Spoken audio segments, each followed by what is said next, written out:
Okay, magandang hapon po sa inyo mga kababayan. Meron po tayong magandang balita.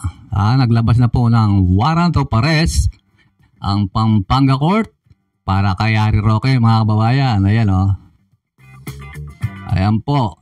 Nakita niyo po si Harry Roque. Saka si Cassandra Hong. Naglabas na po ng warrant of arrest ang Pampanga Court.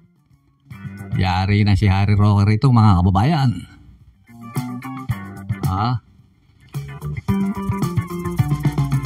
Tinatawag niyang weak si BBM mga kababayan. Ayan. Nagpalabas na ng warrant of arrest. Ito po ang sabi mga kababayan Ito po ang sabi Ito po, yan. Sabi yan. Ayan po yung kalalabas na balita mga kababayan. Bangag. Ngiwi. Yari na si Roque rito mga kababayan. Manila, Philippines. Ayon po rito sa balita ng Inquirer.net mga kababayan. A court has issued a warrant of arrest against Cassandra Ong and former presidential spokesperson Harry Roque, among several others, amid their alleged involvement in the operations of illegal Philippine offshore gaming operators o yung Pumpogo. Diyan po yan sa Pampanga mga kababayan. Ayan po. Naglabas na. Wala pong piyansa. Kulong. Pag naaresto po, wala pong piyansa yan. Kulong. Good luck sa iyo, Attorney Harry Roque.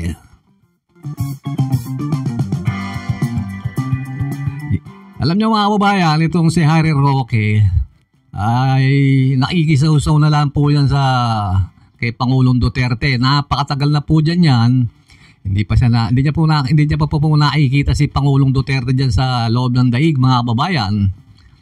Pero kung re-request naman ni Pangulong Duterte, pwede naman siyang pumasok. Kung kasama sa mga nakalistang dadalaw mga kabayan. Bakit kanyo?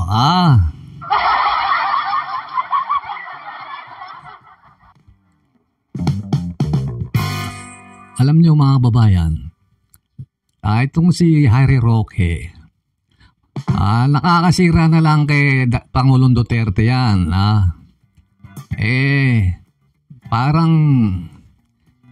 Parang hinahaya niya pang magalit yung mga tao kay dating Pangulong Duterte kasi kahit saan siya bawat tumapak dyan sa Netherlands mga kababayan, sasabihin niya Duterte Park, di ba mga kababayan? Siyempre maiinis yung mga tao mga kababayan sabihin niya pa yung mga pasyalan dyan sa Netherlands. Duterte Mountains. Ginagamit niya si Duterte mga kababayan ay nakakasira na lang sa kaso ni Pangulong Duterte dyan mga kababayan. Tapos yung palagi niyang paninira kay President Bongbong Marcos, panghihikayat niya sa taong bayan na magkaroon ng people power para ma-absuelto sa kaso niya mga kababayan. Para nga naman pagka napatalsik si BBM, absuelto, di ba? Roque. Pero iba tong kaso ni Harry Roque mga kababayan, yung man trafficking, yung Tumpogo mga kababayan. Salip na magdadaldal sa dyan sa Netherlands, ibang bansa, harapin mo na lang yung kaso mo, attorney. Di ba magaling na abogado to si Attorney Harry Roque? Nagtataka kami bakit tinatakbuhan niya tong kaso na to mga kababayan. Magsisimula na po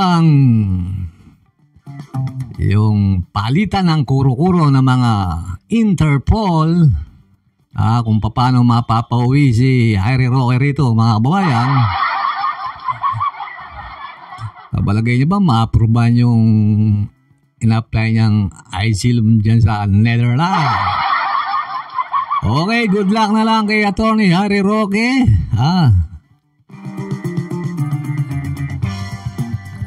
Makakasayaw pa kaya to ng kanto, yung bangag, bangag, bangag, ngiwi, ngiwi, ngiwi. Ito, Harry Roque. Ayan.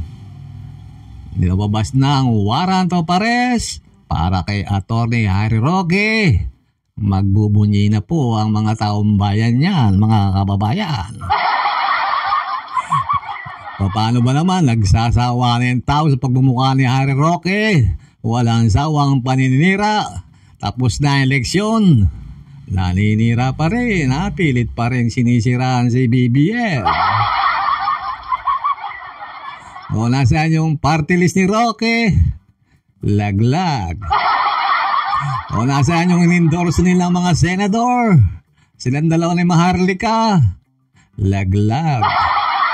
Kaya itong mga hinayupak na to, wala namang power itong mga hinayupak na to para makumbinsi yung mga tao, para iboto yung in-endorse nyo. Akala nyo, mapapaliwala nyo, o malilin lang nyo yung mga tao, mga hinayupak kayo.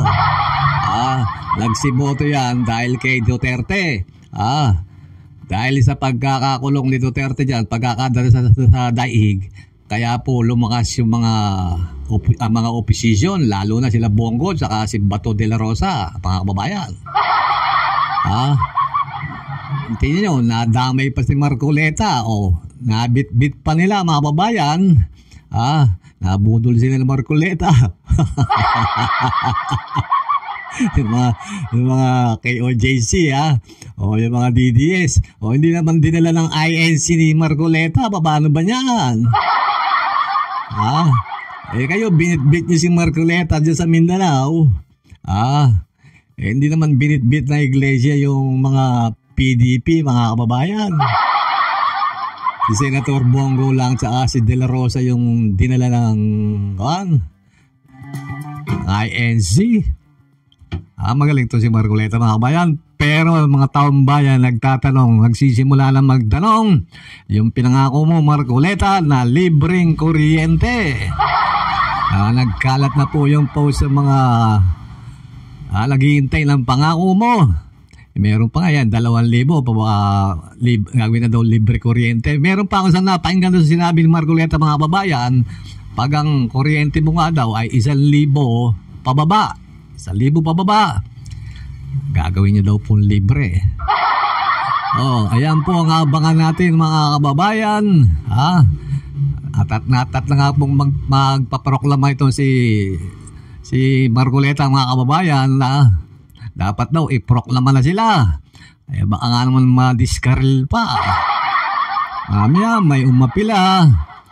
Ganito, di mo na siya ito ay allegedly lang, allegedly, sabi nga ni Banat Bay, baka may umapila na sinasabing siya'y napondohan ng iba, mga taga-ibang planeta. Sabi kasi ng COMELEC, pagka napatunayan yun, disqualified. Okay, maraming salamat po, mga kababayan. Huwag niyo pong kalimutang mag-subscribe.